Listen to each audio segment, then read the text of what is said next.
Hey, and welcome to another Front-End Engineering Explained. So, Zod. When I first saw this, kind of just pass me by, I wasn't sure what it was. I thought something TypeScript, and I was like, okay, not interested at the moment, and it kind of just flew by me. But then it popped up every here and there on YouTube, and I was like, let me see what this is. And I watched a video, and I was like, wait a minute, I need to check this out. And I'm going to be making two videos, this being the first of the two, talking about some ways that you can use Zod.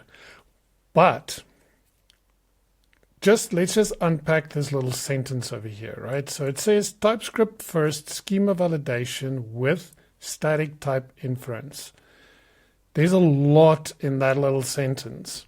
First of all, it says TypeScript first, and the reason is because you can use it with or without TypeScript. And in today's video, I'll be using TypeScript, but in the next one, I'll use it with just JavaScript and with TypeScript. Now, let's first understand where Zod is different from TypeScript. So one thing it can do is it can kind of simplify how you use TypeScript in one sense.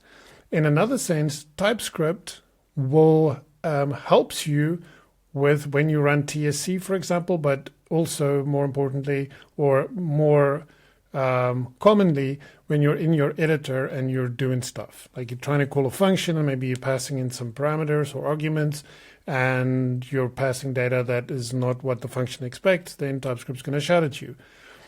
But as we'll see in the video today, there's some instances where TypeScript can kind of say, hey, no, you don't even have to do this check because blah, blah, blah. We'll look at that in a second. But then you could get a runtime error because TypeScript isn't running in the browser, for example, or in Node, for example. Maybe I'm wrong on that second one. No, I don't think so. No, I'm not wrong. So it's not running. It's not available during runtime. Right? Zod is. So Zod can play nice with TypeScript, so you get all the benefits of having TypeScript in your editor. But then once you're running in your browser or in Node or Button or any of these things, you still get that type checking your data, checking that your data is correct. So there's a little hint. Today we're going to look at data. Tomorrow we're going to look at form validation.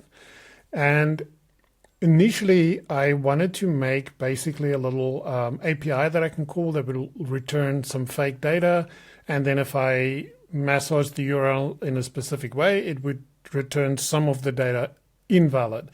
And then I was planning on using that to show this data validation thing. But in the process of making that, I actually found an even nicer use case that really shows the power of Zod for like data validation. So that's enough talking. Let's jump in. So what I did is I made a little Netlify function. And all it does is, right now it's very, very simple. This could evolve to return all kinds of fake data. For now, I just wanted to get something out there. And so right now, if you call it with faker/user, it's going to return a user object that contains some stuff like username, first name, last name, email, role, blah, blah, blah, avatar, all these kinds of things. Then if you do something and you say like invalid, well, how did I end up here? Invalid email, for example, now it's going to return the same object, but this time the email address is invalid. Now, so that is kind of what I wanted to do, make two fetch calls, one and then, but let's have a look at the actual code here. So this is the code that sits behind it. So it's just a simple function that then uses context params and it constructs out of it this kind, status, and field. And so that maps to kind, status, and field. So this is, if we look at its route requests in Netlify Functions, I'm not going to go into that. I'll make a separate video about Netlify Functions a little bit, and I'll discuss this. But essentially, that's what it boils down to, is you're using this kind of thing, which, by the way, URL pattern is part of the web platform now, and it's riding the trains. It's going to come to all the browsers, and this is essentially what we're using here. And so that's how those parts of the URL is mapped, and that is how we can destructure them here. But now, of course, we do some stuff. We say that if there's no status and there's no field, then we're just going to return data kind. Right now, it will always be data user, and we'll just return the user because we load some JSON, and this is what the JSON looks like, right? So when you pass in user, it'll pick that out of the object, and it'll just return this. And this is where that invalid email mapping comes from. So that's that. Then we're saying, okay, actually we did have a status and we did have a field. So then we're just doing a little bit of a sort of cast over here. Not really a cast. We're just saying that this data is a data structure. And basically it contains a user object that is user data, which is this. And it contains invalid, which is invalid data, which right now is just an email of type string. We also have some stuff here that types our params, as you can see down, over here, which says that our kind is required and will be the exact string user. Status will be the exact string invalid or undefined. This can, of course, expand over time. Field right now is just the exact string email or undefined. These are therefore optional. I guess I didn't have to be explicit. I could put question marks here. Anyway, let's move on. So, right. So we're here. And then we're getting type data kind. So that gives us a user, and then user field, status field. So essentially all we're doing here is we're taking our user object that has a valid email address, and we're just overwriting this with our invalid email address that we're picking out of here. So that's all it does. And then if the field wasn't in typed data, if we couldn't find the status, if we couldn't find the field in invalid, so for example, let's say you passed emails or you passed first name, then we're going to return this and say invalid field and then whatever the field was. And then worst case scenario, we just go right down to the bottom, we say not found, 404. Now here's the thing. This all looks good and well, and TypeScript is 100% happy here. The thing is, if I do something like mistype invalid here and I press enter, my function completely blows up because it says that cannot use in operator to search for email in undefined. Because now what's happening is this is what it's talking about, because it's saying field in type data status, but our status, if you remember, that's the second one. So that's this misspelled invalid. And because that is undefined, we are basically here doing field in type data, but this is undefined. So this whole thing, so field in undefined, can't do that. It blows up. So again, this is because at runtime, TypeScript isn't there to help us. So we could say, okay, but wait a minute, but what if we're explicit and we say status equals, because we could say status and, right? But we've already narrowed it down here. We already know that a status exists. So we've narrowed it from invalid or undefined down to just the string invalid, as we can see over here, right? Here at the bottom.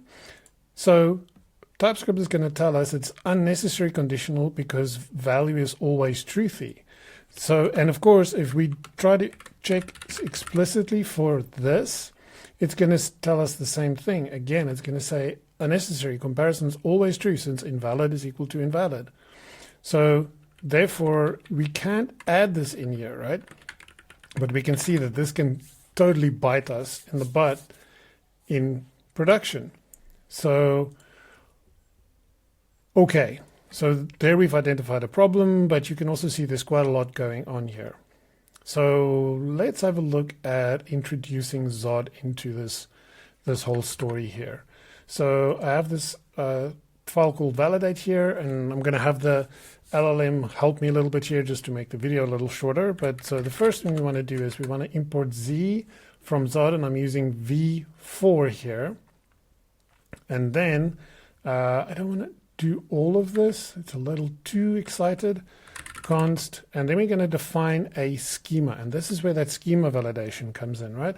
So path, pattern, schema, and then we define an object. And in our object, we are defining what the data is that we want to validate. And Zod's got a whole bunch of ways you can validate data. We're going to look at a few simple ones here. And so the first thing we want to do is if we look down here, because the main thing we want to check is this. This is what we want to check with our Zod schema. So the first thing we want to do is we want to check kind, and that'll be a z.literal. That'll be exactly the string user, right? Then the next one we want to check is status, and status could be invalid, but it's optional, right? So we can do status is z.literal, again just the same as we've done it. Oh, come on, don't want to do the whole thing. Literal, and then invalid, but it's optional, right? And then the last, same for the last thing. So we'll check field. And right now, it needs to be the exact string email, but it's also optional. So you can also leave it out. Okay, so now we need our validator. So it's just a simple function that we can call. So let's say const is valid pattern, right? And what it's going to get in, it's going to get our object. So we'll pass it our entire object here. We can just actually just pass, we can either pass it this, or we can just pass it context.params. And then inside here, we're going to use save parse. Now there's two ways you can do this. You can either do save parse, or you can do parse. Save parse is going to return, it's not going to throw, it's going to return a result. And the result will either tell you that everything is all good and you can move right along, your data is valid, or it's going to return an object that will have result.errors. Let me just think, result.error.issues. It will contain that, and your issues is what you're interested in, and we'll look at them in a second. So we can say if it's not a success, then we want to return result.error.issues, else we're going to return true. Let's just export the guy over here. So this will validate our pattern, right? So if we go back in here, we can import this now. Import is valid pattern, and we can go straight up in here, and we can do our validation here. We can do if is valid, and then here is where things get really, really nice. Because before we were making up like our own little error messages, and Zod gives us great error messages out of the box. Right now, we will see English ones, but soon Zod will also start offering those in translated forms. But you can also customize them. So if you need it to be translated today, you can do that. And we'll look at that more in the next video. So I'm just going to accept the thing here where it basically says, so we can't check this because TypeScript is going to tell us unnecessary conditional value is always falsy. And that is basically because we have true or we have this array of Zod issues.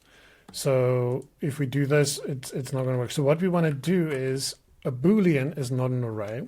So we can say if array.isArray is valid. So if isValid is an array, then we know we got back a Zod error array. And what we're going to do is we're just going to return that. And we'll see in a second in the browser what that looks like. And again, remember, this is an API that you're calling, so this is probably somebody's application that's going to consume this. So they will get this as a JSON string that they can then parse back into an object, and then they can display the data that's provided in any way they want to. So this data isn't going to be displayed directly like this to an end user. In this case, the end user might be our developer that sits in between our API and the user viewing the thing. So they will get a more programmatic response, which we'll see, but then they can take that and they can reformat it into a more user-friendly message. But you'll see how good this is already. So with this in place, we now have a bunch of stuff that we've kind of already taken care of. Because we know that at this point, once we're past this conditional, our data is valid. That means we have a kind, and the kind is of type user. We know that we either do not have a status, or we have a status of invalid. We either do not have a field, or we have a field of type email, because that is what Zot's going to validate for us. So therefore, we can basically go ahead and say, here, this is fine. We can leave this as is, because here we're just checking, okay, we didn't get a status, we didn't get a field, cool, we just want to return the user. This is different now, because, okay, let's say we're still saying, okay, well, we have a status and a field, nice, because of course you could have a status without a field. That's not a case that we want to handle in here.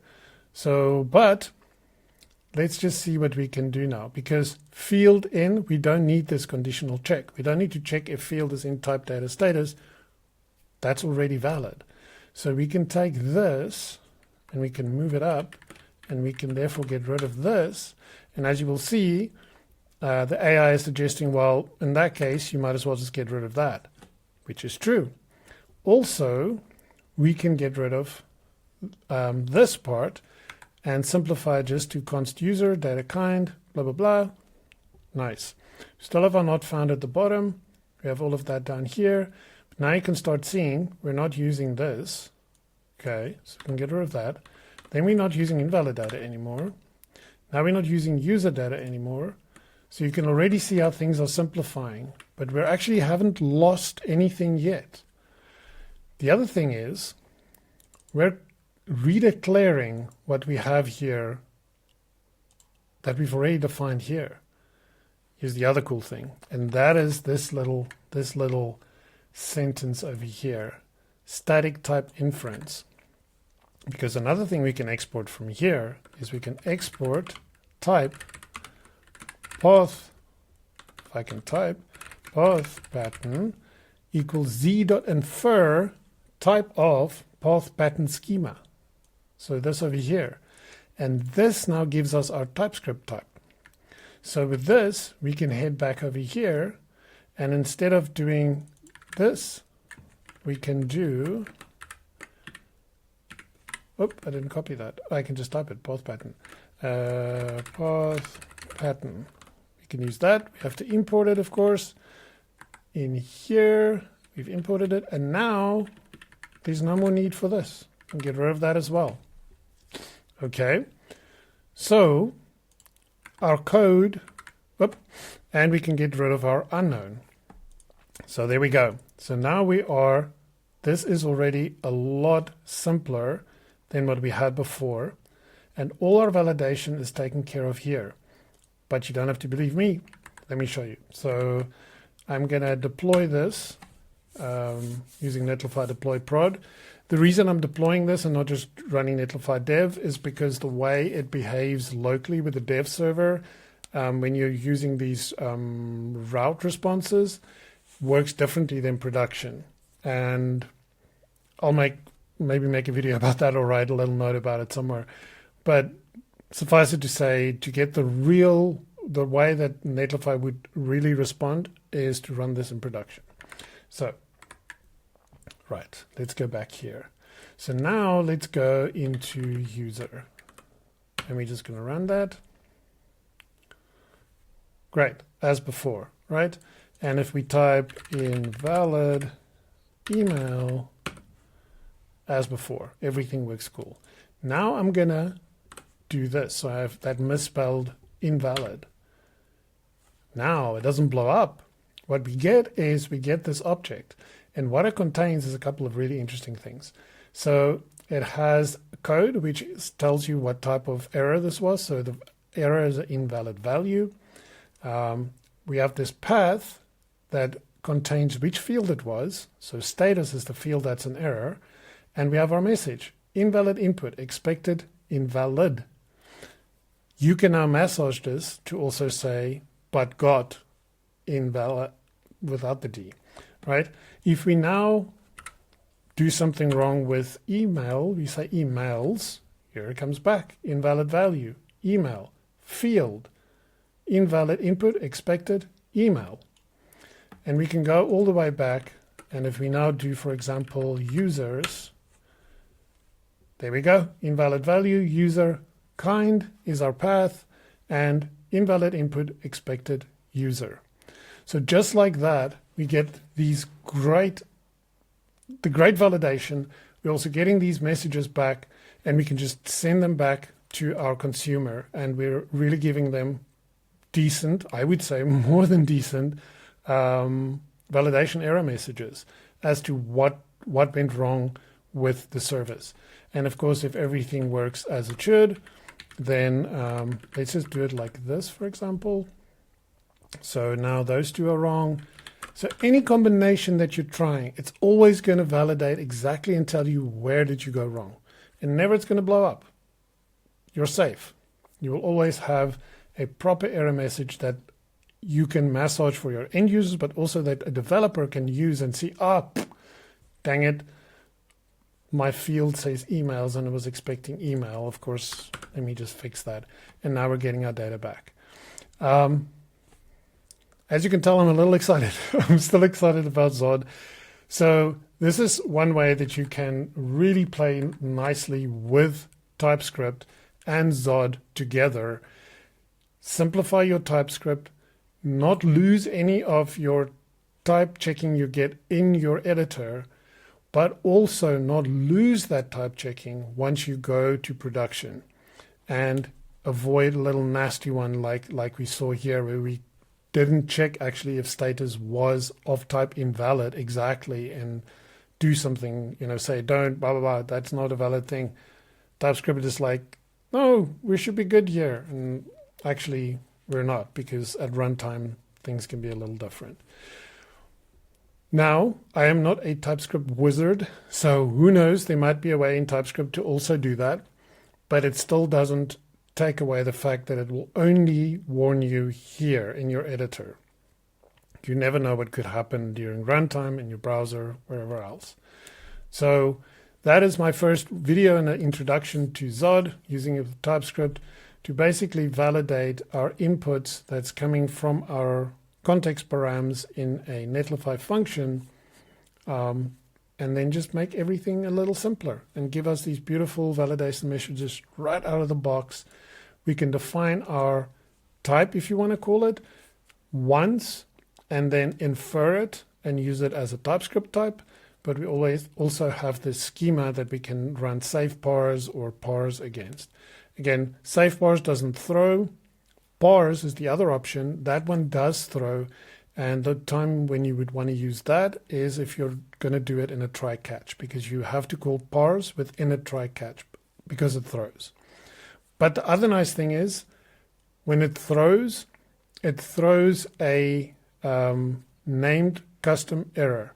So you can check for a Zod error inside your catch and handle that differently to some other random possible error. So there's so many things that's just done incredibly well with Zod that I'm really excited about it. I'm going to be using it on a project at work at Factorial for some form validation. Really excited to do that. Excited to make that video and share it. So I'll do that very, very soon. Subscribe if you don't want to miss it. And until the next one, if you like this and you want more like this, give it the old thumbs up. Also, if you go to buttondown.com/skulknetling, I'll put a link in the description. I have a new newsletter out that you might find interesting. And until the next one, keep making the web awesome and keep rocking the free web. Peace.